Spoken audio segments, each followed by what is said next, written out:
Ira Epstein with your morning flash update. And this update is for the morning of Wednesday, the 22nd of March, 2023, about 8:30 a.m. Central Time, and it's FOMC day. So with that, at 1 o'clock, we're going to get the Fed decision. At 1:30, the press conference. During the morning, we have a couple of other things that are going on. Let's go to them, and we'll come right back here. We had the mortgage market numbers coming out, and they're good. You saw the index up 3%, the purchase index up 2.2, the refi up 4.9, and we saw a 5-week low of 6.48% in mortgages. So this break has helped, certainly. We thought that would happen, and that'll help the housing market. We get this morning at 9:30, the EIA Petroleum. They're looking for a decline of 1.6 million barrels of oil. When you took a look at the API numbers last night, they were up 3 million, so they're far apart. The other numbers, the 150 in the distillates and the 170 decline in gasoline, are right in line with each other on the API and the EIA.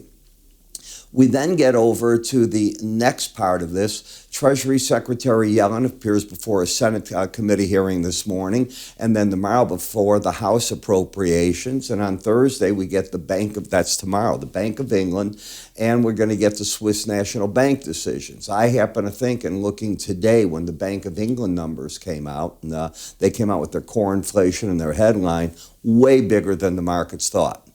So I think the bank was really leaning to not going with the 25-point hike.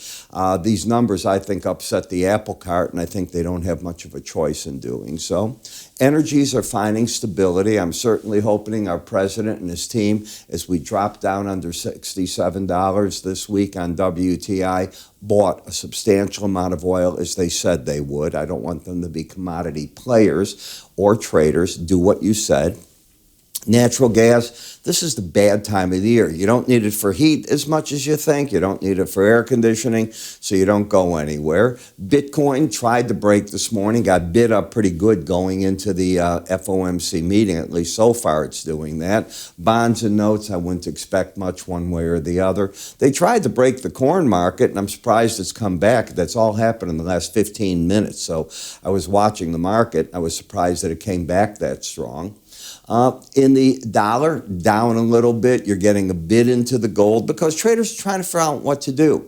But what can throw everything off, and I'm going to repeat it, I think you got to focus big time on what the dot plot says, because you get 18 members. They're going to tell you where they think the terminal rate is. They've had a chance now to do this in front of the banking crisis. We know where the numbers were on the last dot plot. Are they higher, lower? What do they think? Many traders are in the camp that they're going to show for even higher. I don't know. But I think that I'll pull the plug, in other words, the trigger on many trades, once I see that and figure out what I want to do. But right now, no, I think I want to see all this information. How are they viewing all this? The First Republic Bank, there's talk that maybe they can go to select accounts within the bank, say payroll accounts and so on, and give those more insurance. There's been a call to just lift all the insurance at some of these mid-tier to community banks, but I don't know that there's a stomach for it in Congress and other areas. We'll have to wait and see. That becomes the problem. I talked about that last night, so we'll see where that comes in. The important thing is I'm going to be writing about all this tonight. So it's going to be a good market letter. Lynn's going to write about everything, our group, for everything on the grain markets. What's the impact on the energy markets, the interest rates? What do we see? What are the option plays? Where are they going? Between the two, you get a whole host of information. How do you get it? Move your cursor up to the top here. You'll see an icon appear. Give it a click. It goes to the free offers. Sign up for what you'd like. We'll make sure you get everything you need. And I think you want to get it before this evening from us. I'm Ira. You have yourself a great day. I will talk to you all at the end of the day with the market wrap-up and my thoughts on what the Fed did. Take care.